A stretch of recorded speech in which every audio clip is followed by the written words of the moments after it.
khi mình bấm vỏ lẹ mình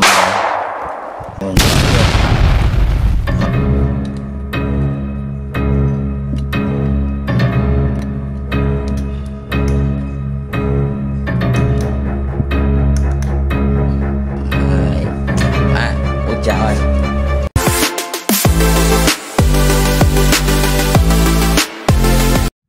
ơi. Mình xin chào tất cả mọi người và anh em gia đình nha. Hôm nay mình có một cái bóng đèn led búp của Rạng Đông, thì của nhà mình nó bị cháy nha mọi người, nó không sáng. Thì cái bóng đèn này mình bắt ở ngoài đằng trước nhà cho nó sáng cái ngõ đường đi vô á. Lúc trước á, cái này là đúng hãng Rạng Đông, nó là công suất của nó là 50W nha mọi người, 50W mà nó không lên đó, thì mình thấy là đây là nó bị để xài lâu ngày nó bị bể cái chóa chụp bằng nhựa, còn đây bằng tản nhiệt bằng nhựa luôn nha. Hàng chính hãng nó có khác xịn sò nha mọi người, rất là nặng. Thì trong đây mọi người thấy đó, cấu tạo của bóng đèn của em nó đây. Thì ở đây á, là mình sẽ kiểm tra, mình chia sẻ, mình sửa lại bóng đèn này nha mọi người, chia sẻ cho mọi người cách mà sửa lại bóng đèn này như thế nào đó, mọi người cùng với mình đi sửa nha. Ok, thì ở đây mình có một cái ổ điện, ổ cắm chống chập nha mọi người. Đây là cái ổ cắm này mình sạc lâu lắm rồi. Thì mình sẽ cắm coi cái nó bị cái gì nha, cháy nguồn hay bị cái gì. Đây đó, mọi người thấy không, nó chỉ ăn phải 0,4W nè, phải không nè, nó nhá cái rồi, nó chết cái thôi,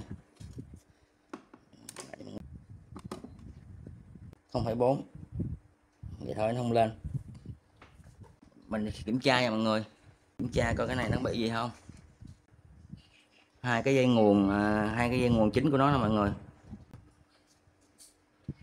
Đó, có điện vô nha, 227V. Vậy là cái mạch này còn động điện vô có nha mọi người. Thì bây giờ mình sẽ kiểm tra những linh kiện kia, mình sẽ rút ra nha. Đó mọi người biết nhìn thấy không, nó có đèn nè, vẫn sáng mọi người, thấy không, nó vẫn sáng đấy ra. Đó. Thì chắc mình nghĩ đây là nó bị chết bóng nha mọi người, chết mấy cái đèn led.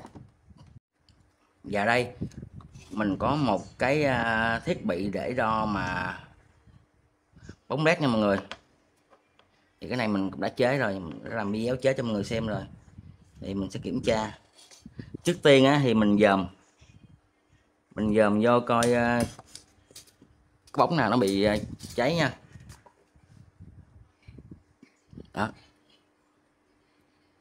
mình hãy làm dấu này nè, 1 nè, 2 nè, 3 nè, 4 bóng này là có hiện tượng là bị cháy nha, mình đã dấu chấm đó. Bây giờ trước tiên mình sẽ thử 4 bóng cho mọi người xem nha.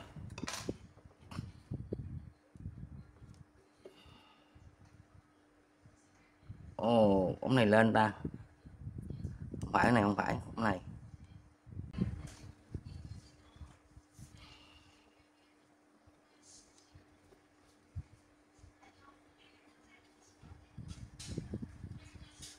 Cháy rồi, cháy. Này, bóng này còn sáng nè mọi người. Đó. Rồi, ok, chỉ có 1 2 3 4 bóng này chết nha. Đó, sáng nè. Thì một cái đèn của nó là 7V. 3, 2, 1. Một bóng là 7V mấy.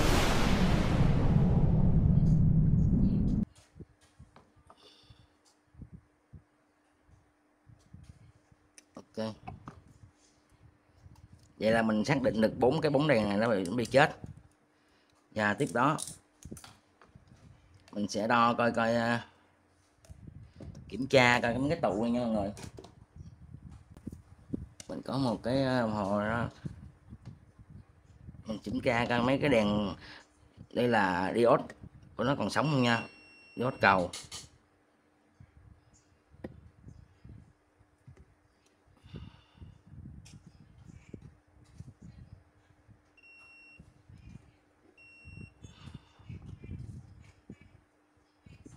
Ok.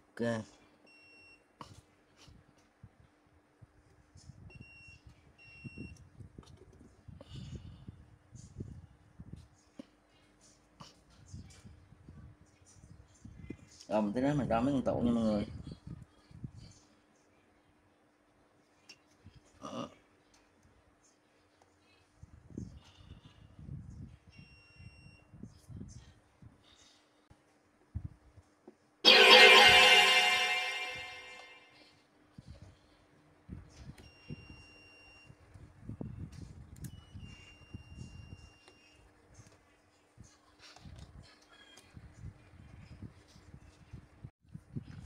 Mình sẽ dùng cái này mình tháo cái bóng đèn ra nha mọi người, bật quạt lên, có thể hơi hơi ồn một chút nha mọi người, là mình dùng cái máy hút bụi nè. Giờ mình sẽ tháo bóng đèn ra nha. Ở đây mình có cái kìm mình bấm nhỏ lẹ mọi người, nó lâu quá thì mình sẽ bấm vô đó, nó ra hết, bấm cho nó bể luôn nha mọi người.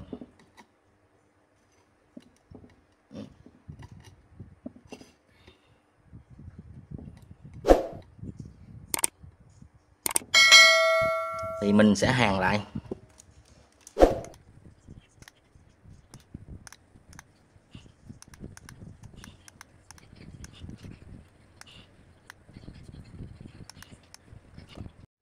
Mình đã hàn xong nha mọi người, hàn dính nó lại xong rồi, bây giờ mình sẽ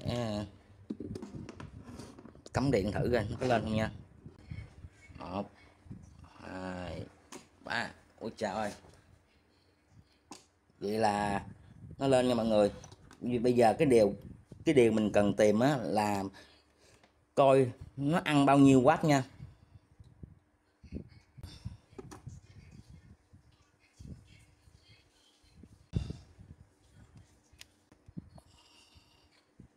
Nó ăn 47W nha mọi người ơi,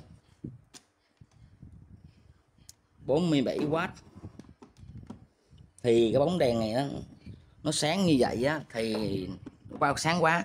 Nếu mà mình nói 4 cái bóng đèn cháy lại với nhau á thì nó tất nhiên nó sẽ sáng nha mọi người, nhưng mà mình chỉ xài một thời gian ngắn thôi, nó sẽ cháy hết cái này, sẽ cháy tiếp. Để cho cái bóng này nó bền á thì mình sẽ dùng một cái phương pháp á, là mình tăng cái tuổi thọ của bóng đèn nha, bằng cách á, là mình hạ ở đây á, nó dùng mình can thiệp vô con điện trở nha mọi người, mấy điện trở dán nè. Thì ở đây mình cho mọi người xem, nó dùng con điện trở dán 1,5V, 1,5, 1,5, 1,8 nha mọi người. Đó. Thì mình sẽ can thiệp vô đây, mình bằng cách mình sẽ tăng con điện trở này lên để cho nó tăng điện trở lên thì nó hạ công suất xuống thì bóng đèn mình sẽ bền hơn nha. Rồi ok, mình sẽ vấn đề làm tiếp nha. Cuối cùng thì mình đã thay được cái điện trở nha mọi người. Để con điện trở này nằm sát đây khó quá thì mình đã dùng cái máy khò này mọi người. Đó, mình khò nó ra, nó hơi cực đâm ra mình sẽ thò hai con điện trở này mình đổi nó. Mình có cái con điện trở là 2,2 ohm, mình đổi nó, đổi một con ở đây thì bây giờ nó đã giảm được cái công suất xuống nha mọi người, thì cái bóng đèn sẽ bền hơn. Bây giờ mình cho mọi người xem. Đó, mình sẽ cắm này trước, mọi người thấy sáng không, đây là 32W, nó giảm rất nhiều chưa, mọi người thấy không, trong khi cái độ sáng của nó vẫn sáng lắm nha. Mình cho mọi người xem kỹ lại nha, quá tuyệt vời nha mọi người. Trong khi hồi nãy là 50W, gần 50W, người thấy không, mình đã đổi. Ok, mình đã thành công nha mọi người. Bây giờ cái bóng đèn của mình sẽ xài rất là lâu nữa, không lo bị chết trong thời gian ngắn nha mọi người. Thì bởi vậy mình cần thêm một con điện trở thôi. Nếu mà mình để lại mình hàn mấy cái đầu lúc nãy thôi thì mình sẽ không xài được bóng đèn là lâu, sẽ bị cháy. Tại vì mà chỗ mình nó nhỏ quá, hàn mấy cái khò mình không có quay đó, mọi người thông cảm. Nói chung là mình đã có thành công. Mình xin dừng video tới đây. Mọi người thấy hay hãy ủng hộ một like, một chia sẻ, một cái kênh để mình có động lực làm nhiều video hơn nha mọi người. Thân ái cho mọi người, bye bye. Mình rút ra nè, ok đó. Làm này rất là khó ấy nha mọi người, không mình khò nó đen luôn á. Thôi chào tạm biệt mọi người.